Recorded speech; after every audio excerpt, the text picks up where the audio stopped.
Chocolate તો ખવાઈ ગઈ. ચોકલેટ પેલા જ આપી. ઈ તો ભાંગવાની નથી. એકલા ઘરે જ આવું છું.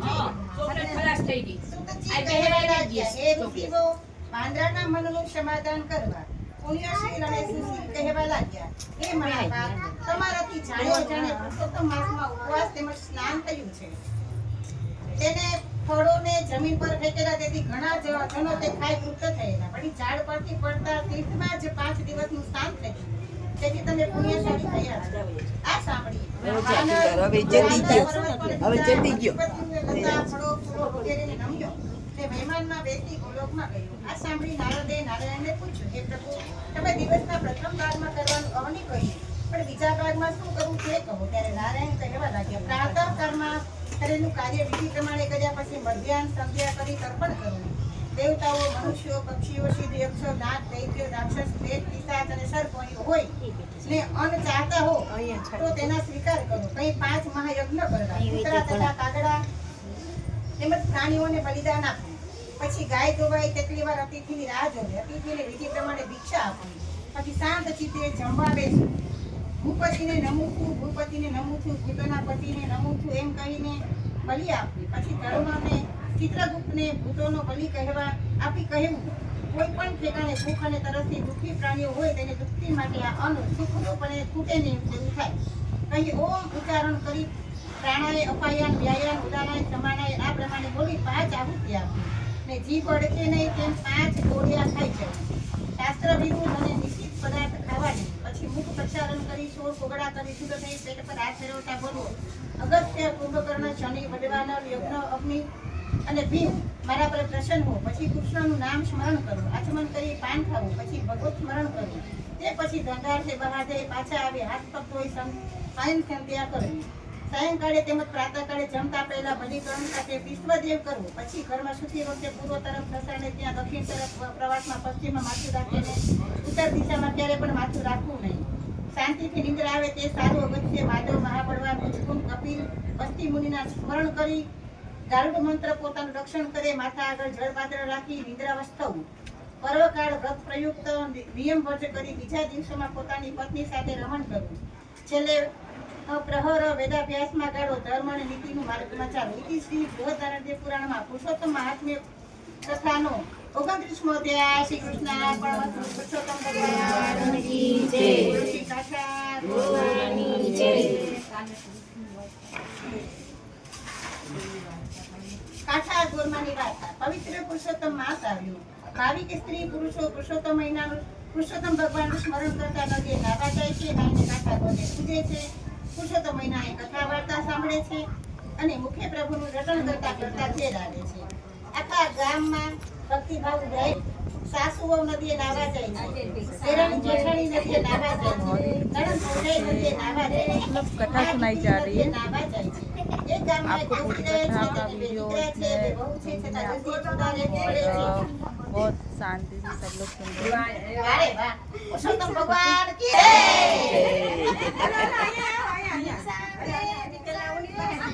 એક ગામમાં એક ડોશી રહે છે. તેને બે દીકરા છે, બે વહુ છે, છતાં લ્યો, જલ્દી લ્યો. પડે છે.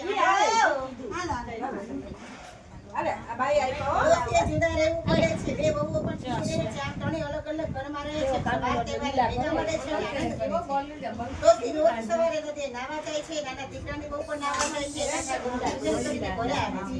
મોટા દીકરાની વહુને ઘર તરફ વધારે રાખ છે. પૈસાનું અભિમાન છે, રોટનું અભિમાન છે. મારું ઘર, મારી પત્ની, મારો પૈસો, મારી દીકરી. ઘરથી ઘર ટુકડી થઈને ઘરમાં બેસી રહે છે.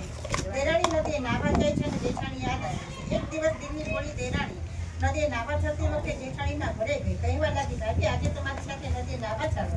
તે નાઈને કાઠા ગોનું પૂજન કરશું, પુરુષોત્તમ મહિનાની વાર્તા સાંભળશો અને પછી પ્રભુ સ્મરણ કરતા કરતા ઘર આવી ગઈ. જેઠાણી કહીએ તો વેવીના કામ, નવદીનાથની ના કામ કે નદીએ નાહવા જાય ને ગામની નિંદા કરે, એ આપણું કામ નહીં. મારે તો ઘર પહેલા એમાં હું એકલી જ છું. મારે પતિ પેઢીએથી આવે, દીકરો પાઠશાળેથી આવે, દીકરી સાસરેથી આવે, બહુ બેરથી આવે ને સગા વાલા પણ આવે. વળી મારે તો કપાળે ટીકો, કાનમાં ટીકો, જોતું, પારણું, કમર વલોણું, કદબત્તી, ખીચડી ને સુવાવડી દીકરી. આ બધામાંથી હું ક્યાં આવું છું? માટે ભાઈ તમે તમારી વ્રત કરો, મને નવરાશ જ ક્યાં છે?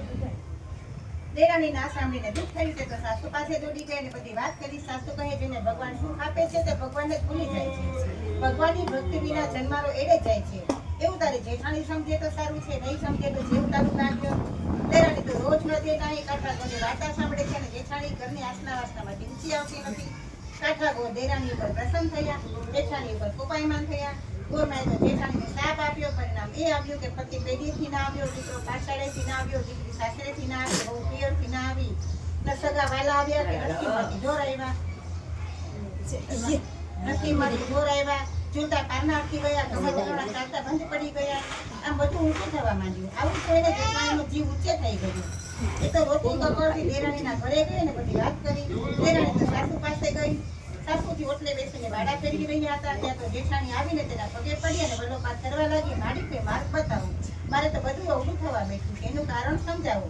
માડી, તમે કહો તેમ કરવા તૈયાર છું. સાસુ કહે, ભાઈ તમે પૂછો તો મહિનો કરતા નથી, કાંઠા ગોળની વાર્તા સાંભળતા નથી, તેથી તમારી ઉપર કાંઠા ગોળનો બહુ ઉતરી પડ્યો. બીજું કાંઈ કારણ નથી. જેઠાણી બોલી, મારી કાંઠા ગોળને મનાવવા શું કરું? સાસુ કહે, નદીએ જઈ કાંઠા ગોળનું પૂજન કરો, વાર્તા સાંભળો અને વિનવણી કરો કે મારી ભૂલ થઈ ગઈ અને કોઈ દિવસ ધર્મનો અનાદર કરીશ નહીં, વ્રત વખોડીશ નહીં. જેઠાણી કહે, મારી શું લઈને નદીએ નાવા જા તો નથી કાંઠા ગોળ વિશે. સાસુ કહે, અંબે થીંગડી લો, દૂધનો કળશ લો, એક તારમાં અમીર ગુલાબ, કંકુ, ચોખા, દૂધ, દીપ અને નાળિયેર તેમજ સોપારી લો અને વાજી કાંઠા ગોળને પૂજવા નદીએ જાઓ.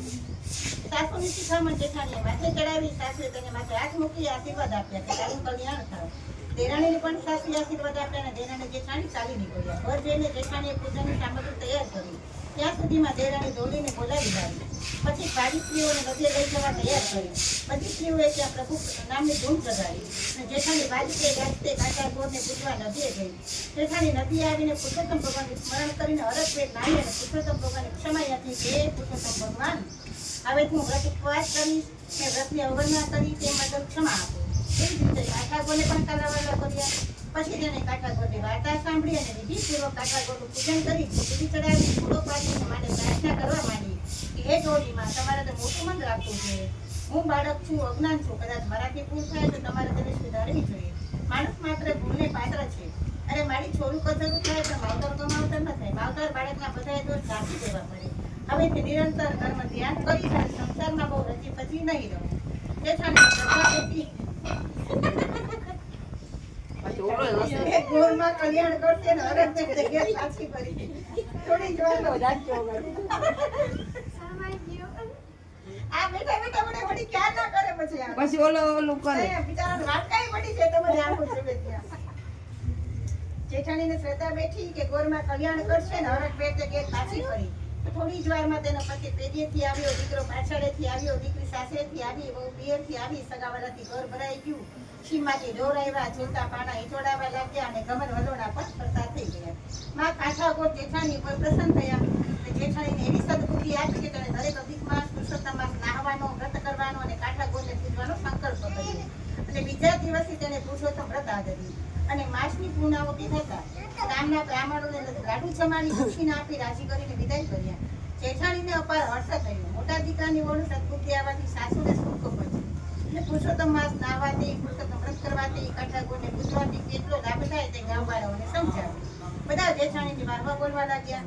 જેઠાણીએ ત્યારથી ધન વૈભવનો ગર્વ છોડી દીધો અને બધું પ્રભુ કૃપાનું ફળ છે તેમ માની પુણ્યદાન કરવા માંડ્યું. અને તેનો સંસાર સુખરૂપ ચાલવા લાગ્યો. કાંઠા ગોળ પૂજતા પાપ નષ્ટ થઈ જાય, સદબુદ્ધિને સુખ મળે, જીવન સફળ થઈ જાય. હે કાંઠા ગોળ, જેઠાણીને તમે દુઃખ આપ્યું એવું દુઃખ કોઈને આપશો નહીં, પરંતુ તમારું પૂજન કરનાર, વાર્તા સાંભળનાર ને જેઠાણીને આપ્યું ને એવું સુખ આપ્યું ને કલ્યાણ કરજો. બોલો શ્રી કાંઠા ગોળ માની જય.